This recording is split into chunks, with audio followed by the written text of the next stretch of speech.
Feliz sábado, hermanos. Una vez más estamos aquí, a este lugar para venir, para estudiar la palabra de Dios inspirada. Necesitamos estudiar cada día, pero principalmente cada sábado. Todos los días hay que estudiar la Escritura. Eso es un hecho.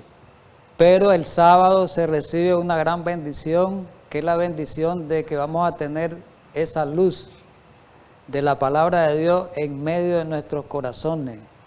Ojalá que esta palabra de hoy, que estudiemos, que vamos a estudiar la profecía apocalíptica siempre, habíamos dicho en el tema anterior, ojalá pueda iluminarnos, ojalá Dios pueda revelarse hoy, esta mañana en nosotros con este mensaje precioso, el mensaje de las 7 iglesias del Apocalipsis. Así que tengan una bienvenida, una bendición especial, mis hermanos que nos están viendo, y ojalá podamos disfrutar de estos temas interesantes. Vamos a orar. Amante Padre Celestial, gracias en esta mañana por traernos una vez más a este lugar para recibir la bendición tuya y comer de la palabra inspirada. Ayúdanos a alimentarnos de ese maná precioso en este día especial. Danos tu bendición, envíanos a tu Santo Espíritu para que podamos entender la palabra inspirada. En Cristo Jesús. Amén. Vamos a avanzar, ¿verdad? 33. Vamos a estudiar el tema de las 7 iglesias del Apocalipsis. Óigase bien, el tema de las 7 iglesias del Apocalipsis. Este tema lo vamos a estudiar hoy en 2 partes. Vamos a dejar pendientes las partes siguientes. Así que iniciamos ahora esta serie de las 7 iglesias del Apocalipsis. Vamos a estudiar la primera parte. Y la primera parte vamos a ver la parte introductoria al mensaje de las 7 iglesias. Vamos a ver la primera iglesia, el mensaje de la primera iglesia, que es a la iglesia de Éfeso. Muy bien, vamos a la introducción. En el mensaje de las 7 iglesias está estructurado de la manera que aparece ahí presentada en la imagen. Esa es la estructura del mensaje. Y aparece como introducción a ese mensaje Jesús, lo vamos a ver, ¿verdad? Más detalladamente, Jesús caminando en medio de los candeleros, de 7 candeleros. Eso está en Apocalipsis 1, del 9 al 20. Pero después el mensaje en sí a las iglesias aparece ya en el capítulo 2. Todo el capítulo 2, todo el capítulo 3 habla del mensaje de las 7 iglesias para que lo tengamos presente. ¿Estamos de acuerdo? Y aquí aparece, pues no quiero leerlo por el tiempo. Ahí aparece el mensaje de la iglesia, de cada iglesia y los pasajes que están contenidos dentro de ese mensaje. Los pasajes de la Biblia, los capítulos, pues en este caso los capítulos 2, unas iglesias pertenecen al capítulo 2, otras iglesias pertenecen al capítulo 3 de Apocalipsis. Por ejemplo aquí, Éfeso, Esmirna y Pérgamo y todavía la cuarta iglesia, Tiatira, están ubicados sus mensajes en el capítulo 2, todas esas iglesias. Ya las últimas 3 iglesias, la de Sardis, Filadelfia y la Odisea, en el capítulo 3 de manera estructural. Solo así una mención, ¿verdad? Muy generalizada. Muy bien, vamos a la introducción del mensaje a las iglesias. Dice en el capítulo 1, el versículo 9 y 10, quiero entrar ahí. Vamos a leer del 9 al 11. Vamos a leer hasta el 11, porque ahí es donde hace mención de las 7 iglesias. Y dice el verso 9, yo Juan. ¿Qué Juan es ese? El apóstol. Juan el apóstol, no es Juan el Bautista, porque Juan el Bautista había muerto. El apóstol Juan. Yo Juan, vuestro hermano y copartícipe vuestro en la tribulación, en el reino y en la paciencia de Jesucristo. Está relatando Juan. Estaba en la isla llamada Patmos. Aquí cuando recibió el Apocalipsis, recordemos, por causa de la palabra de Dios y el testimonio de Jesucristo. Versículo 10 clave para esta introducción. Yo estaba en el Espíritu en el día del Señor. Es clave esa mención. Y oí detrás de mí una gran voz como trompeta. Versículo 11, que decía, yo soy el alfa y el omega, el primero y el último. Escribe en un libro lo que ves y envíalo a las 7 iglesias que están en Asia, y las menciona cada uno: a Éfeso, Esmirna, Pérgamo, Teatira, Sardis, Filadelfia y la Odisea. Muy bien. Ahí aparece relevante lo primero que vamos a detallar o a explicar o a tratar de descifrar o a tratar de entender, porque eso ha causado esa frase en el día del Señor. Eso ha causado mucho problema en la interpretación de esa frase que cuando Juan estaba en el día del Señor. Hay muchos que dicen que ahí quiere decir que Juan en día domingo recibió la revelación del Apocalipsis. Muchos. Es más, hay algunas traducciones, creo, modernas. No sé si miré una o dos traducciones de las modernas, donde ya en las Biblias que ya ellos traducen, en esas Biblias que hacen, creo que en una Biblia católica me parece haberlo visto, o no sé si fue evangélica, no lo recuerdo, hace algunos años, donde en esa Biblia, que era una Biblia pasta rústica, como que esa Biblia las regalaban y la sacaban en pasta rústica. Tuve la curiosidad de ver que ahí decía en Apocalipsis 1:10, en vez de decir en el día del Señor, decía el domingo. Así literalmente. Entonces, ¿qué es la verdad? ¿Será que el día del Señor era el domingo o era el sábado? Según lo que dice ese pasaje. Vamos a ver qué es lo que dice la Escritura, porque no nos vamos a basar a lo que digan las tradiciones, a cómo la manera como lo interprete como yo quiera, sino a lo que dice el escrito está. Muy bien. Entonces la pregunta es, ¿cuál es el día del Señor? Miremos en Isaías 58:13, muy conocido por nosotros ese pasaje, ahí hay una clave. Y dice en ese mandato, si retrajere del día de reposo, o en esa amonestación que Dios hizo por medio del profeta Isaías, recordando de la santidad del sábado al pueblo de Israel, si retrajere del día de reposo, si retrajere del sábado tu pie, pues en otras palabras, de hacer tu voluntad en mi día santo. ¿A qué le llama día santo? Dios, por medio del profeta Isaías, unos 750 años antes de que viniera Jesús, en la Biblia le llamaba día santo. ¿A cuál? Al día de reposo. Pero algo dice algo, mi día santo. Cuando él dice mi, es porque reclama una propiedad. Es mío el día. Es mío. Entonces cuando dice el día del Señor, ¿quién es el Señor? Jehová Dios. Jehová Dios es el Señor. Entonces, cuando él dice mi día santo, entonces es el día del Señor. Porque Jehová Dios está diciendo mi día santo es el sábado. Entonces quiere decir que Juan estaba en el día del Señor. Y ese día del Señor es el día santo. ¿Estamos de acuerdo? Pero Jesús dijo algo cuando estaba aquí en la tierra, en aquella problema que tuvo con los fariseos, aquellos encuentros que tenía, que lo acusaban de violentar el sábado él y a sus discípulos. En Marcos 2:27 y 28. También les dijo, el día de reposo fue hecho por causa del hombre y no el hombre por causa del día de reposo. Pero viene el 28 clave. Por tanto, el Hijo del Hombre es aún Señor, el Hijo del Hombre es Señor, en otras versiones comienza, es Señor aún del sábado o del día de reposo. Es Señor aún. ¿Qué quiere decir? Que Él creó el día de reposo y sabemos que Cristo fue el creador. Entonces, Cristo fue el creador, Él creó el día de reposo. Él lo reclama como dueño. Yo soy el dueño y Señor del sábado y yo digo o estipulo lo que se debe hacer en sábado. ¿Estamos de acuerdo? Pero hay algo más claro. Juan fue un discípulo de Jesús y fue el último que murió de la iglesia primitiva, Juan. Recordemos que fue el último.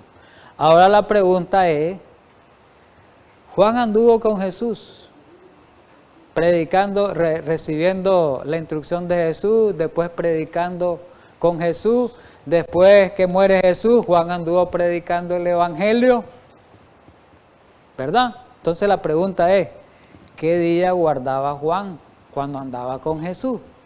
De hecho, lógico que Juan iba a guardar el día sábado. ¿Qué día aprendió a guardar Juan en las instrucciones que le dio su maestro? Porque era discípulo de Jesús. No le dijo a Jesús guardar el primer día de la semana. Le dijo, voy a guardar el sábado. Pero miremos algo relevante en estos pasajes. ¿Qué día guardaba Juan? Primera de Juan 1, del 1 al 3, dice, lo que era desde el principio. Juan relata, lo que hemos oído, lo que hemos visto con nuestros ojos. Ahí está relatando Juan, está diciendo que él miró a Jesús, que él oyó a Jesús, oyó sus predicaciones de Jesús, lo miró, lo palpó, dice más adelante, lo palpó, vivió cerca de él, vivió a la orilla de él, convivió con él, se intimidó con él, porque era uno de los discípulos más allegados. Porque habla ahí del verbo. El versículo 3 dice que lo palpó, hemos contemplado, dice. Lo que hemos visto con nuestros ojos, el versículo 1, lo que hemos contemplado y palparon nuestras manos tocante al verbo de vida que era Jesús. Y dice el versículo 2, porque la vida fue manifestada y hemos visto y testificamos y anunciamos la vida eterna, la cual estaba en el Padre y se nos manifestó por medio de su Hijo. Pero aquí viene otra clave.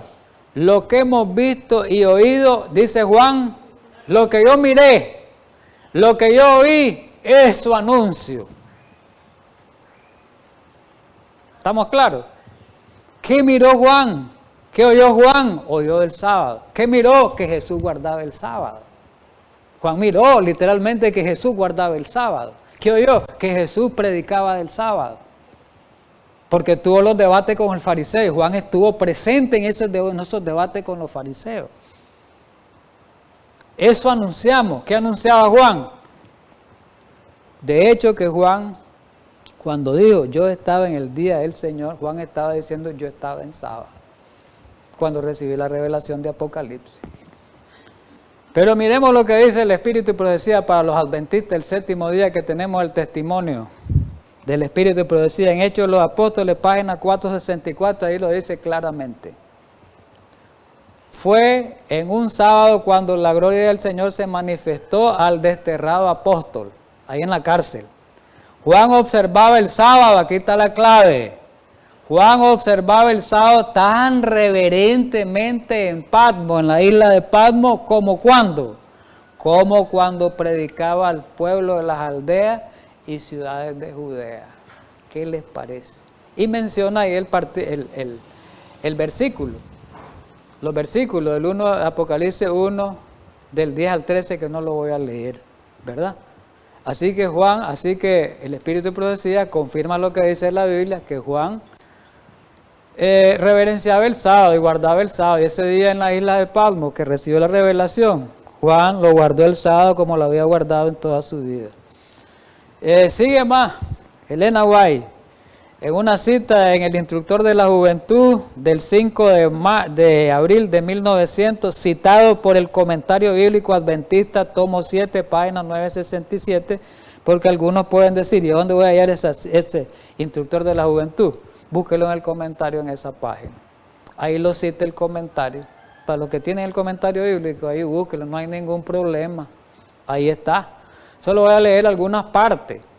El sábado que instituyó en el Edén, oiga bien, Génesis 2, del 2 al 3, el sábado que Dios instituyó en el Edén era tan precioso para Juan, oiga bien, en la solitaria isla, como cuando estaba con sus compañeros en ciudades y pueblos. Estaba solito Juan. Dice que era tan precioso el sábado. ¿Por qué era tan precioso el sábado para Juan? Porque Dios, hermano, como decíamos en la oración ahora, en la introducción, Dios se revela en sábado especialmente. Todos los días Dios se nos revela a su pueblo, pero en sábado tiene una especialidad Dios que da la gloria máxima de su gloria, la derrama Dios en el día sábado. Porque es el día que la presencia está latente en su pueblo. Es el día que está caminando más en medio de los 7 candeleros, en medio de las iglesias, Cristo Jesús, y mirando a cada iglesia. Qué interesante es esto, hermano. Y dice ahí, las preciosas promesas que Cristo había dado acerca de ese día eran repetidas por Juan. Juan repetía que el sábado era el día del Señor, lo predicaba, que era un día en que se alcanzaba la gloria máxima de su manifestación a través de su palabra, a través de la comunión de la criatura con el Creador. ¿Estamos de acuerdo? Entonces Juan tenía eso, por eso Juan, lo que yo vi, eso predico. Y dice aquí, siguiendo leyendo, eran repetidas por Juan y las reclamaba como suyas esas promesas. Para él, el sábado, era la señal de que Dios era suyo, sábado. Porque recordemos que el sábado es un sello, una señal, y si es un sello, Dios me reclama a mí como dueño. El sello indicaba propiedad, que era dueño del artículo donde estaba sellado, donde tenía el sello. Nosotros somos el artículo para el Señor, que tenemos el sello de Él, y Él es nuestro dueño, y Juan así se creía. Dice, el Salvador resucitado hizo conocer su presencia a Juan en el día sábado. Ahí está claro, y cita el pasaje, cita los pasajes, ahí están.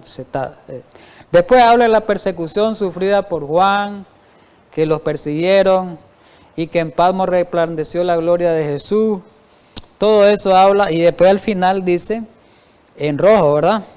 ¿Qué sábado fue aquel? Me salto para los hermanos que me están viendo, no estoy leyendo literal. ¿Qué sábado fue aquel para el solitario desterrado? Para Juan, ¿qué sábado fue ese para Juan? ¿Cómo fue? Siempre precioso a la vista de Cristo, pero ahora honrado más que nunca. Un sábado precioso, él estaba solo, pero no estaba solo. Estaba la presencia de los santos ángeles ahí, estaba la deidad con él. Ahí estaba.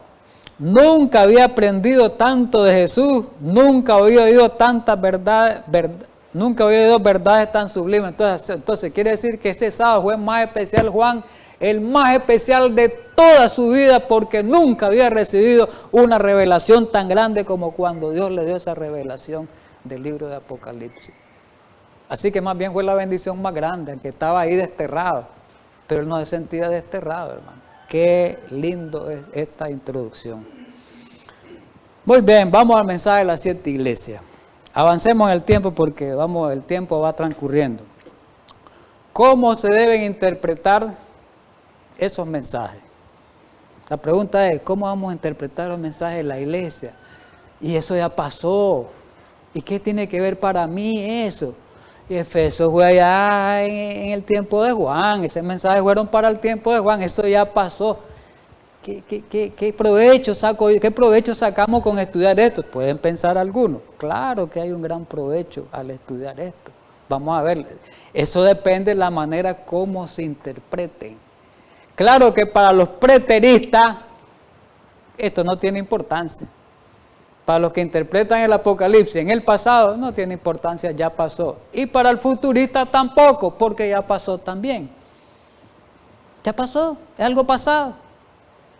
Pero para nosotros que conocemos la verdad y conocemos el verdadero método de interpretación del Apocalipsis, que es el historicista, que lo hemos estudiado, sí tiene un significado grande estos mensajes, mis queridos hermanos. Y vamos a ver por qué. Vamos a verlo a la luz de la palabra y el consejo inspirado. Miremos este versículo para que entendamos. Apocalipsis 1:19 dice, escribe las cosas que has visto, y las que son, y las que han de ser después de estas cosas. Ahí hay tres momentos en la historia, en la vida. Un momento pasado, un momento presente y un momento futuro. 3 estados de tiempo. 3 estados de tiempo hay ahí, pasado, en ese versículo, presente y futuro. Estamos hablando, ese es el método historicista. ¿Estamos de acuerdo? No quiero hablar de eso, bueno, porque ya creo que debemos entender ya qué cosa es el método historicista. Muy bien. Y miremos en este escrito, aquí vamos a entender, este escrito dice lo que, este escrito apoya o explica o detalla lo que la Biblia acaba de decirnos. Que este mensaje de las 7 iglesias son pasados, son presentes y son futuros. ¿Estamos de acuerdo? Pasado, presente, lo que es la iglesia actual, y futuro, pues porque todavía no hemos recibido las promesas. Pero miremos algo, miremoslo así desde este punto de vista, visto. En el comentario bíblico en el tomo 7, en la página 754. Las 7 iglesias son la primera de una serie de 7. Dice. ¿Por qué dice la primera? Es el primer mensaje que menciona 7. Porque después aparecen los mensajes de 7 repetidos. ¿Qué aparecen? Los 7 sellos, las 7 trompetas, las 7 plagas, los 7 ángeles. Solo 7, 7 y el Apocalipsis un número de 7, 7, 7, 7. ¿Por qué 7? ¿Por qué ese número? Hemos entendido algunas veces que hemos estudiado que ese número indica perfección, pero también indica plenitud. Completo. ¿Qué es plenitud? Completo. Plenitud. Vamos a leerlo. A través de toda la escritura, el número 7, cuando se usa simbólicamente, por lo general representa plenitud, perfección. El número 7 implica plenitud y por esa razón también parece razonable entender que estos mensajes, los mensajes de la iglesia, en cierta medida, estos mensajes, oiga bien cómo los vamos a interpretar, describen a toda la iglesia en cualquier momento de la historia. Entonces, en estos mensajes, describe la iglesia en cualquier momento de la historia, describe la iglesia en el pasado, ya en el siglo I, después de Cristo, describe la iglesia en tiempo de la Edad Media, Martín Lutero, describe la iglesia en el tiempo de los valdenses, describe la iglesia en el tiempo de los mileristas y describe la iglesia en el tiempo de hoy y va a describir a la iglesia en el tiempo antes que se cierre la gracia. Entonces, ¿cómo son estos mensajes de las iglesias? No son solamente pasados. Tuvieron su historia. Sigamos leyendo, pues para yo no adelantarme a explicarlo. Describen a toda la iglesia en cualquier momento de su historia, pues sin duda cada congregación a través de la era cristiana lo describe. Podría hallar que se describen sus características y necesidades en uno o más de estos mensajes. Por lo tanto, cierra o concluye. Se cierra o se concluye. ¿Cómo se deben de interpretar estos mensajes? Por lo tanto, puede decirse que el mensaje a las iglesias o a las 7 iglesias es un mensaje que tiene triple aplicación, que es lo que venimos diciendo. 3 aplicaciones tiene este mensaje. Y aquí lo dice, universal, local, o sea, en los días de Juan, e histórica, en periodos sucesivos, ¿verdad?, de la iglesia. Universal quiere decir que estos mensajes se pueden aplicar a la iglesia en cualquier periodo, de acuerdo que se ajusten a las, podemos decir aquí acaba de mencionar, a las necesidades de esos mensajes, a sus características de esos mensajes. Por lo tanto, se cumplieron en los días de Juan, se están cumpliendo todavía hoy y se han ido cumpliendo a lo largo de los periodos de la historia, ¿verdad? Entonces, si ese mensaje abarca periodos de la historia, abarca los 7 periodos de la historia, desde el tiempo de Juan hasta un poco antes que venga Jesús. 7 periodos de la historia están definidos ahí, que los vamos a ir estudiando a lo largo del desarrollo del estudio de estos temas. Lo que acabamos de decir aquí estaba explícito para que lo entiendan mejor. Aplicaciones. Son cartas personales dirigidas a las congregaciones del primer siglo. Son cartas en los tiempos de Juan. cartas que se le dijeron a las iglesias que estaban en Asia, a la iglesia en Éfeso, ¿verdad? A la iglesia de Esmirna, cartas en ese tiempo. Pero también se aplican a 7 periodos principales de la historia, que hoy vamos a ver algunos. Entre los días de Juan y la segunda venida se aplican. Y se aplican a todos los cristianos de cada generación, por eso se llaman que son universales. Lo que Cristo dice a las iglesias locales en los días de Juan, en el primer siglo, es lo que el Espíritu Santo dice a la iglesia universal en todos los tiempos, ya sea en el tiempo de la Edad Media, en el tiempo de la época primitiva, en el tiempo de la Reforma, en el tiempo último aquí que estamos viviendo. Y a los cristianos individuales en toda parte y en todo tiempo.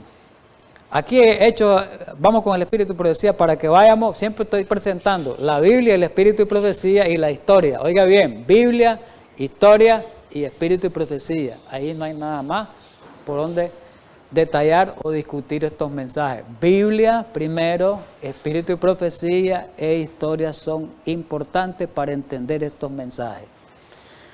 Hechos de los Apóstoles, libro 467. Los nombres de estas iglesias, de lógico que estamos estudiando las iglesias, los nombres de estas 7 iglesias, pues digamos, son un símbolo de la iglesia en diferentes periodos de la era cristiana. Son un símbolo de la iglesia en diferentes periodos de la era cristiana. El número 7 indica algo completo, que lo acabamos de estudiar, algo completo. Y significa que los mensajes se extienden hasta el fin del tiempo. Mientras que los símbolos usados revelan, los símbolos que vamos a ir estudiando ahora, revelan la condición de la iglesia en los diferentes periodos de la historia. En la iglesia de Esmirna, qué es lo que pasó en el tiempo de Juan, qué pasó, cuál es el periodo de la iglesia de Esmirna, cuál fue el periodo de la iglesia de Pérgamo, ahí vamos a ir viendo los años, cuál fue el periodo, cómo se le llamó al periodo de la Reforma, entonces ahí tiene qué iglesia, el periodo de la Reforma, a qué periodo de la iglesia se puede ubicar, el periodo de Adventista, qué periodo de la iglesia se puede ubicar, todo eso es lo que vamos a ir viendo en el desarrollo de estos estudios, son interesantes. ¿Por qué es que las 7 iglesias siempre son nombradas exactamente en el mismo orden? ¿Por qué? ¿A qué se deberá? Aquí hay un escrito histórico, hay que recurrir a la historia. Cada detalle de la Biblia tiene un significado importante. Si hay un orden, tiene que seguirse ese orden porque ese orden tiene un significado importante. Las iglesias son nombradas en el orden que un mensajero de Patmos entregaría un mensaje o carta a las mismas. Entonces, el orden que va a llevar la iglesia, porque la primera es Éfeso, el arranque, después sigue Esmirna, después sigue Pérgamo, después así vamos a Tiatira sucesivamente. No vamos a introducir una iglesia que no sea en el mismo orden. Todo tiene su orden. Dice, y en ese orden, dice, las iglesias forman un círculo. Así fue la distribución, un círculo. Comenzando desde Éfeso, lo vamos a ver. Me salto hasta la parte roja. Este era el orden en el cual Juan también, ese orden que aparecen así ordenada, fue el orden en que Juan había visitado a las iglesias antes de caer, antes de estar preso, antes de ser apresado, había visitado a las iglesias en ese orden. Visitaba, salía de Éfeso, el punto de partida, que ahí estaba su casa en Éfeso, después seguía en Esmirna, siempre en ese mismo orden Juan visitaba a las iglesias, ese orden se preservó. ¿A dónde lo miremoslo en la gráfica? En la ubicación. Ahí está, miren cómo forma el círculo, va dando la vuelta, ¿ya se fijaron? Y de una manera casi circular, un circuito cerrado, termina en Éfeso de nuevo, ¿verdad? La última es la Odisea, ahí lo podemos ver nosotros, ¿verdad? Todas las iglesias ahí están encerradas en un circuito, hay un circuito cerrado, no es un círculo exacto, pues, perfecto, pero sí una forma cerrada, eso es lo que quiere decir. Ahí lo vemos también, esas otras imágenes, ahí están los puntos que también conlleva la misma forma. Muy bien. Una pregunta, ¿con qué propósito fueron dirigidos los mensajes de la iglesia? ¿Cuál fue el propósito que perseguía Dios para dirigir esos mensajes? Los 7 mensajes fueron originalmente dirigidos a las iglesias locales ahí de Asia, en ese tiempo, en los días de Juan, dirigidas a las iglesias en ese tiempo, pero no eran solo para ellas, como decimos.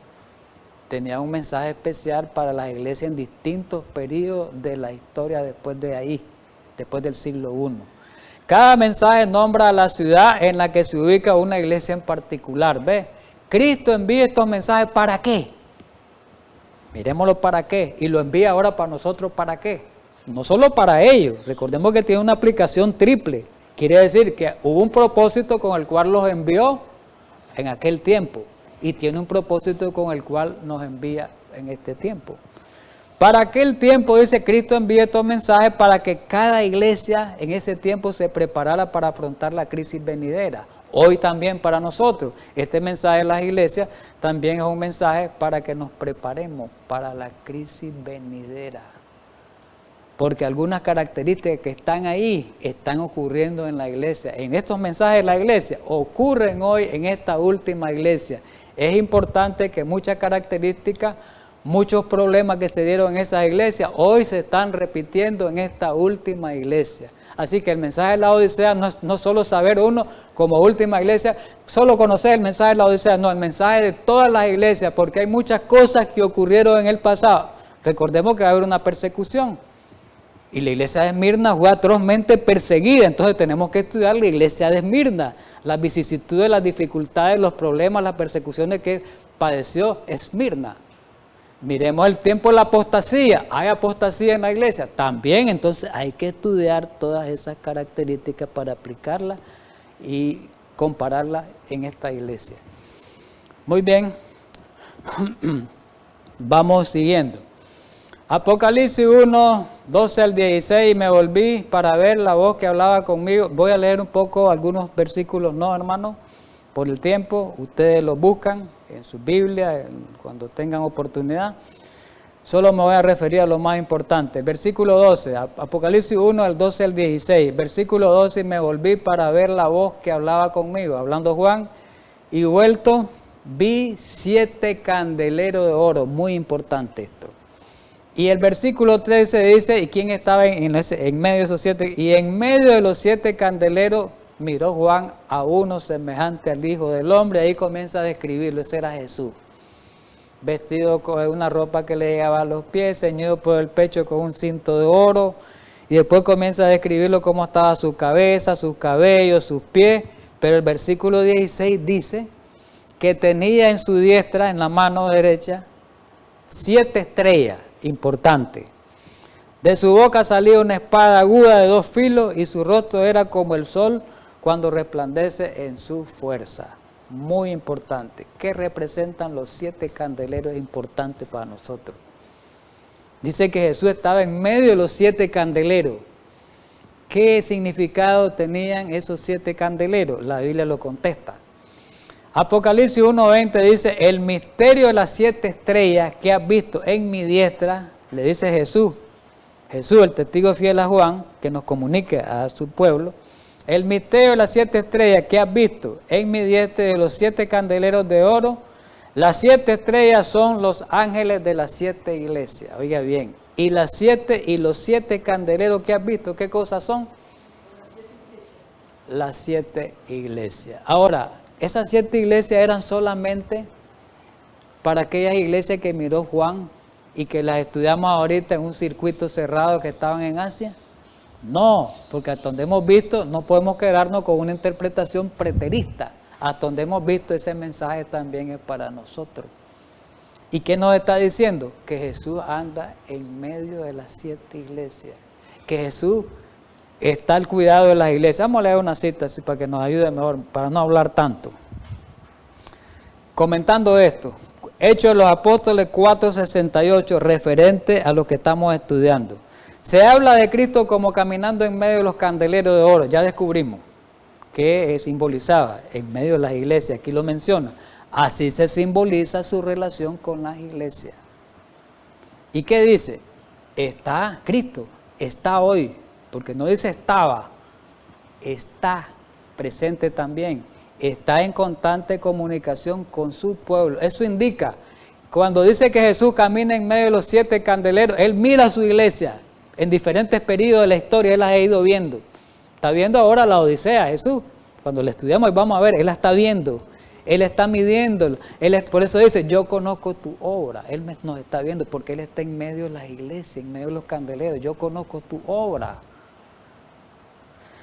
Y dice aquí, ¿qué observa Jesús? Conoce su real condición. Él conoce que la Odisea está tibia y Él ya describe. Un ejemplo para citarle, pues, ¿verdad? Conoce su real condición. Observa su orden. Observa la piedad. Recordemos que a la iglesia, por ejemplo, de Éfeso le dice que es una iglesia trabajadora, con arduo trabajo. A la iglesia de la Odisea le dice que es una iglesia que dice que es rica, pero es pobre espiritualmente. Entonces dice, está el cuidado, observa su orden, su plenitud y su devoción. Él nos está observando a cada uno de nosotros nuestra devoción. ¿Cómo estamos? ¿Ves? Cristo fue presentado como sosteniendo las 7 estrellas. Bueno, lo demás pues ya vamos a otra cita. Siempre en la Review and Herald, ¿verdad? Del 26.5 en 1903, pero citado por el comentario bíblico adventista 967, revelado. Cristo camina, hablando de lo mismo, en medio de sus iglesias, a lo ancho y a lo largo de la tierra. Oiga bien, observa con intenso interés para ver si lo suyo, hoy está Cristo aquí caminando en medio de nosotros, para ver si los suyos están en una condición espiritual, su iglesia, tal que pueda hacer avanzar su reino. Él nos está viendo, hoy Él está viendo la Odisea, para ver cómo vamos espiritualmente, si vamos avanzando o si no vamos avanzando. Está presente en cada asamblea de la iglesia. Cristo está presente hoy aquí. Así lo dice su palabra. Está presente observándolo a ustedes y a mí. Y en cada asamblea hoy, conoce a aquellos cuyo corazón puede llenar con el óleo, el aceite, pues, el aceite santo, para que lo imparta a otro. ¿Verdad? Qué importante esto. Bien, vamos a estudiar la primera iglesia. Vamos a la iglesia de Éfeso, ¿verdad? Éfeso significa deseable, deseable. Es la época del cristianismo del primer siglo, desde el año 31 después de la muerte de Cristo, Pentecostés, hasta el año 100, el año en que muere Juan, ¿verdad? Hasta el año 100 llega. Ahí lo vemos en esa imagen, esa lámina, pues ya con imágenes. Del año 31, la ascensión de Jesús al cielo, cuando dijo que iba a repartir dones, ¿verdad? En Efesios 4, recordemos que ella habla de eso. Y es toda la era apostólica hasta la muerte del último discípulo. Esa es la iglesia de Éfeso, la primera de las 7 iglesias del Apocalipsis, la iglesia de la era apostólica. Apocalipsis 2, del 1 al 7, ahí describe el mensaje. Escribe el ángel de la iglesia en Éfeso, al que tiene las 7 estrellas en su diestra, al que anda en medio de los 7 candeleros de oro, dice esto: yo conozco tu obra, esto es importante, y tu arduo trabajo y paciencia, y que no puedes soportar a los malos, y que has probado a los que dicen ser apóstoles y no lo son, y los has hallado mentirosos, versículo 8, y has sufrido, y has tenido paciencia, y has trabajado arduamente por el amor de mi nombre, y no has desmayado. Versículo 4, ese era el versículo 3. El versículo 3 que acabamos de leer, este es el 4. Pero tengo contra ti que has dejado tu primer amor. Versículo 5. Recuerda por tanto de dónde has caído y arrepiéntete y haz las primeras obras. Pues si no, vendré pronto a ti. ¿Y qué va a pasar? Y quitaré tu candelero de su lugar si no te hubieres arrepentido. 6. Pero tienes esto, que aborrece la obra de los nicolaitas, las cuales yo también aborrezco. Último, la promesa: el que tiene oído, oiga lo que el Espíritu dice a la iglesia. Al que venciere le daré a comer del árbol de la vida, el cual está en medio del paraíso de Dios. Amén. Ahí aparecen en colores, 3 colores, ustedes se fijan. Por ejemplo, en el color, oigan, miremos bien el versículo 2 y 3, el color que está ahí en como moradito. Ahí está hablando está dándole evaluación Jesús de la iglesia. Y ahí la está elogiando Jesús, ahí está el elogio en ese color, versículos 2 y 3. Pero en el 4 está la amonestación, está en rojo. 4 y 5 está una amonestación. En el versículo 6 vuelve a elogiar Jesús a la iglesia, por eso le puse colores diferentes. Y en el último versículo, el 7, pues la promesa. Hice diferenciaciones para que ustedes lo capten y los miren mejor. Vamos a ir viendo como seccionadito. Estudiemos, primero miremos a la iglesia local, por qué se escribe para esa iglesia, y después miremoslo para la iglesia general. Éfeso, ¿qué era Éfeso? Era la ciudad más grande y la principal de la provincia romana de Asia. Éfeso era un centro político, comercial, grande, religioso, una ciudad muy famosa, importante. Pero era una ciudad muy idólatra, como todas esas ciudades. Mucha idolatría. En la ciudad habían 2 templos dedicados a la oración del emperador romano, de los Césares. Habían templos dedicados para adorar a los emperadores, a los Césares. ¿Qué les parece? Era súper idólatra, ¿verdad? La ciudad era el hogar de la diosa, esto sobresalía, de la diosa Diana, famosa esa diosa Diana en ese tiempo, que habla, en Hechos de los Apóstoles habla ahí, habla en el libro de Hechos de los Apóstoles, en el libro de la Biblia, Hechos de los Apóstoles, ahí habla. Y dice, era la diosa de la fertilidad, a quien veneraba toda Asia y el mundo entero. Veneraba a esa diosa, tenían estatua grande, el templo grande, era una de las maravillas, grandes maravillas del mundo en ese tiempo, que la visitaban montones de gente y llegaban a adorar ahí de paganos. Ahí Pablo tuvo que enfrentar todos esos problemas, hermano. Pablo tuvo que enfrentar todos esos problemas y los apóstoles.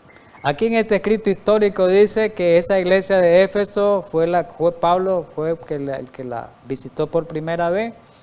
Después colaboraron ahí Aquila y Priscila, se radicaron ahí y trabajaron junto con un judío que se llamaba Apolo, y ellos comenzaron a fomentar la obra de evangelización. Y esa obra fue muy fructífera ahí. Pablo estuvo 2 veces. Ahí dice que tuvo la última vez, creo que fue 3 años, algo así dice el escrito, ¿verdad? Pero eso es solamente aspectos históricos, ¿verdad? Muy bien, vamos a la primera parte donde vimos el elogio. Vamos a esta iglesia, ¿qué es lo que pasaba con esta iglesia?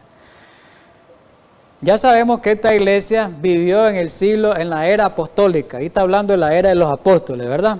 La era de Pablo, de los apóstoles, la era de Pedro, la era de Juan, esa es. Y le dice, ¿qué le dice Dios a esa iglesia? Yo conozco tu obra y tu arduo trabajo y paciencia. Quiere decir que esa iglesia trabajaba mucho. Y así fue la iglesia apostólica. Y cuando dice paciencia, ahí esa palabra paciencia significa perseverancia. Quiere decir que era una iglesia que trabajaba mucho y tenía mucha perseverancia, mucha insistencia en la predicación del evangelio. Fue una iglesia muy misionera. Eso quiere decir Jesús. Y dice que esta iglesia enfrentó problemas, aquí lo dice, y que no puede soportar a los malos y ha probado lo que dicen ser apóstoles y no lo son, y los ha hallado mentirosos. Y después dice que esta iglesia sufrió, recordemos que los apóstoles los mataron, sufrió, y has tenido paciencia, has trabajado arduamente por amor de mi nombre y no has desmayado. Ahí está alabando las grandes cualidades de la iglesia, que menciona que trabajó fuerte, que era paciente, soportó toda clase de presiones por causa del nombre de Cristo, y fue una iglesia doctrinalmente sólida, se mantuvo en la fe, fue fuerte contra las herejías que estaban tratando de penetrar en la iglesia en ese tiempo. Aquí lo dice, hecho los comentarios bíblicos adventistas, tomo 7, página 760. La iglesia de Éfeso debía ser alabada por hacer una clara distinción entre la verdad y el error. ¿Ve? No dejó que la herejía se tomara de lleno. Ella siempre enfrentó a las herejías, ¿verdad? Pero viene una amonestación. Llegó un momento en que la iglesia dice aquí, pero tengo contra ti que has dejado tu primer amor. Llegó un momento en que la iglesia fue como bajando ese nivel espiritual, ese nivel misionero, y fue dejando su primer amor, pero Cristo la amonesta ¿Y qué le dice? Recuerda, por tanto, de dónde has caído, versículo 5 de Apocalipsis 2. Estamos leyendo Apocalipsis 2 del 4 al 6. Ya leí el 4 que dice, pero tengo contra ti que has dejado tu primer amor. Recuerda, por tanto, de dónde has caído y arrepiéntete y haz las primeras obras. Arrepiéntete, haz las primeras obras. ¿Cuáles fueron las primeras obras? Tu trabajo arduo, tu perseverancia, tu insistencia. Vuelvan a la labor misionera de antes, vuelvan. Eso le estaba diciendo porque habían menorado su trabajo, la iglesia. Y fue por las presiones de las persecuciones, fue la causa, y de las presiones internas de ahí mismo que estaban surgiendo falsos profetas, falsos predicadores, los engañadores que estaban surgiendo ahí mismo. Por eso Pablo amonesta, y él mismo dice, no tengo tiempo de leerlo, en el libro de Hechos, ahí dice él, creo que el capítulo 20, creo que es entre el 28 y el 30, por ahí, donde él dice que iban a salir, que cuando él partiera, cuando él no estaría en la iglesia, iban a venir lobos rapaces que iban a tratar de tomar las ovejas, destruir las ovejas, y dice que surgirían del mismo pueblo de Dios. Esa amonestación hizo Pablo. No me da tiempo leerla, pero ya la hemos leído. Hechos de los Apóstoles 4, de 15 al 21. Y ahí dice de que al principio la iglesia de Éfeso se distinguía por su sencillez, lo que hemos dicho. Los creyentes trataban de obedecer toda palabra, me voy a saltar, sus vidas revelaban un firme y sincero amor de Cristo, pero me salto a lo rojo. Pero después de un tiempo el celo de los creyentes comenzó a disminuir y su amor hacia Dios y el amor mutuo entre hermanos decreció, la frialdad comenzó a sentirse en la iglesia. Y ahí donde le hace Dios, Cristo, la amonestación. Y aquí en este manuscrito, 11 del año 1906, ahí habla de la caída espiritual que tuvo la iglesia de Éfeso. Y dice ahí que esta iglesia de Éfeso hizo frente a una gran oposición. Y algunos de los primeros cristianos sufrieron esas persecuciones. Y ahí se dan, en ese periodo que se dan, la persecución de Nerón. Nerón fue el que mató a Pablo y otros apóstoles. También se da una persecución de Domiciano, que fue en el tiempo, Domiciano era el emperador, el César, pues, el César, que estaba en los días de Juan. Entonces, ellos armaban persecuciones, y yo creo que ese fue el que mandó a Juan a la isla de Patmos. Pienso que ese debe haber sido. Este cambio está presentado como una caída espiritual. Si no fue ese, fue el sucesor de él, porque creo que este fue el que lo mandó a la caldera. Pero algo por ahí, pues, uno de ellos. Recuerda, por tanto, de dónde has caído, arrepiéntete y haz las primeras obras. Dice, ya lo leímos, los creyentes no se dieron cuenta de su caída, dice. Vamos a dejarlo ahí esto, pero lo más importante es que la iglesia de Éfeso prestó atención a la amonestación. Recibieron la amonestación. No se quedaron así. Recibieron la amonestación y volvieron a su primer amor. Volvieron a realizar su trabajo misionero como lo realizaba antes, a pesar de las persecuciones que había. Y a pesar de que estaban tratando de infiltrarse herejía, doctrina extraña en la iglesia. Comentario bíblico adventista, tomo 7, 761. La iglesia podía perder su posición, dice, como legítima representante de Cristo. La iglesia había caído, pero la misericordia divina le dio una oportunidad de arrepentimiento. Así somos nosotros. Nosotros también, como individuos, podemos haber caído, pero Dios nos da oportunidades de arrepentimiento y tenemos que aprovechar. Este es un mensaje para nosotros. Tenemos que aprovechar las oportunidades que Dios nos da para arrepentirnos y volvernos a Él. En el prólogo de su epístola a los Efesios, Ignacio nos informa que la iglesia, uno de los padres, creo que era de las iglesias, prestó atención a la invitación que le decía, recuerda, arrepiéntete y haz las primeras obras. La iglesia prestó atención, no se quedó así, ¿verdad? Y ahora viene otra amonestación. No es amonestación, es la misma, se le llama el mismo elogio que hizo en los versículos anteriores, en los primeros versículos, como que salta, que lo estuvimos viendo nosotros. Pero tiene esto, un elogio que aborrece las obras de los nicolaitas, las cuales yo también aborrezco. ¿Quiénes eran los nicolaitas? El comentario bíblico, tomo 7, en la página 761, miremos lo que dice. Una de las sectas heréticas que atormentó a la iglesia de Éfeso y Pérgamo, y tal vez a otra, fueron los nicolaitas, dice. Irineo identifica a los nicolaitas, padre de la iglesia, a los nicolaitas como una secta gnóstica. ¿Y de dónde venía? Dice este escrito, que venía de un Nicolás, se cree en la historia, que fue uno de los 7 diáconos que aparecen en el libro de Efesios, de la Biblia, ¿verdad? En el libro de Efesios aparece un Nicolás. Parece que ese Nicolás apostató de la verdad y siguió un camino contrario a la verdad. Entonces, de ahí vinieron los seguidores de él. La secta fue una secta gnóstica que quiere decir que tenía mucho misticismo. Ellos no creían, los gnósticos, miraban separado el cuerpo del espíritu, a como lo mira ahora la inmortalidad del alma, de ahí, del cuerpo del espíritu, y ellos decían que lo que hacía el cuerpo nada tenía que ver con el espíritu.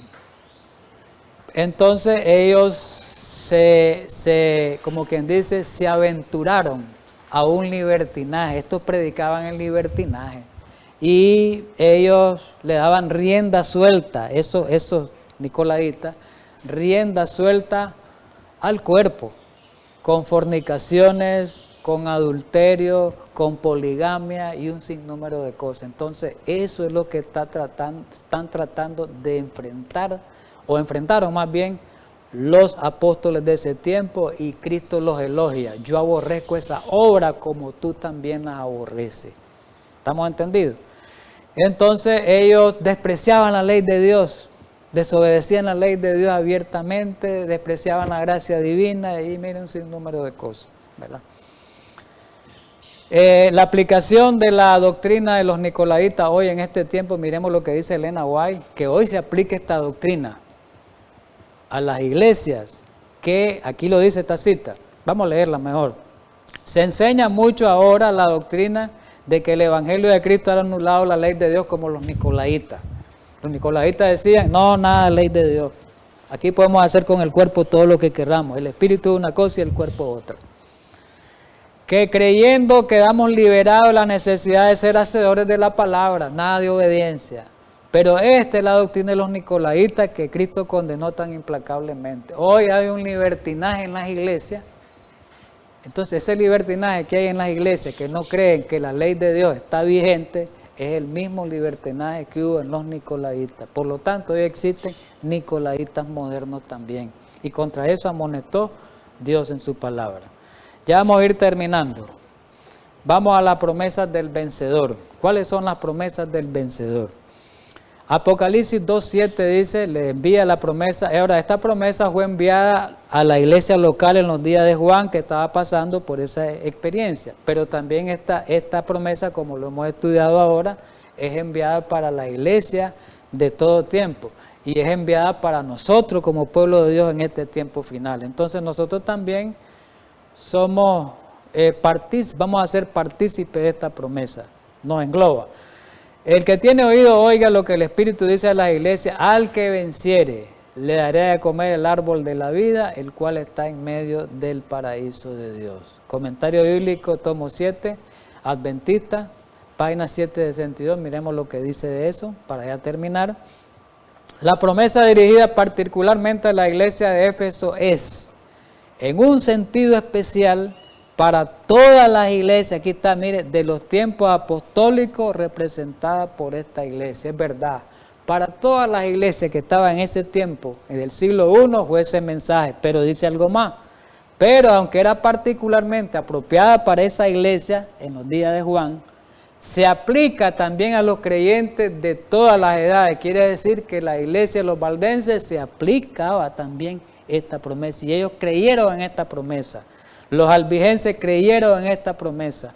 Los luteranos, Lutero, los calvinistas creyeron en esta promesa también. Y hoy los adventistas tenemos que creer en esta promesa. Así que, mis queridos hermanos, ha sido una bendición haber estudiado esta primera parte. Preparémonos para la segunda parte, porque en la segunda parte vamos a estudiar 2 iglesias más, que es la iglesia de Esmirna y la iglesia de Pérgamo. Y dejamos pendientes las otras iglesias. Importante para nosotros estos mensajes, que Dios nos ayude a que los valoremos, que lo sepamos la historia, pero que apliquemos también estos mensajes a nuestra vida actual. Eso es lo que Dios quiere, porque tiene una aplicación muy importante también para nosotros en este tiempo. Así que preparémonos para la otra parte. Vamos a terminar orando. Gracias, mi Padre Celestial, en esta mañana por habernos ayudado a estudiar esta primera parte del mensaje a las iglesias. Permite que podamos atesorarlo en nuestro corazón, en nuestra mente, y que sea un aliento, un ánimo para nosotros. Creer en esos mensajes de las iglesias, creer en esas promesas, esos mensajes de promesa que también aparecen en esas 7 iglesias. En Cristo Jesús. Amén.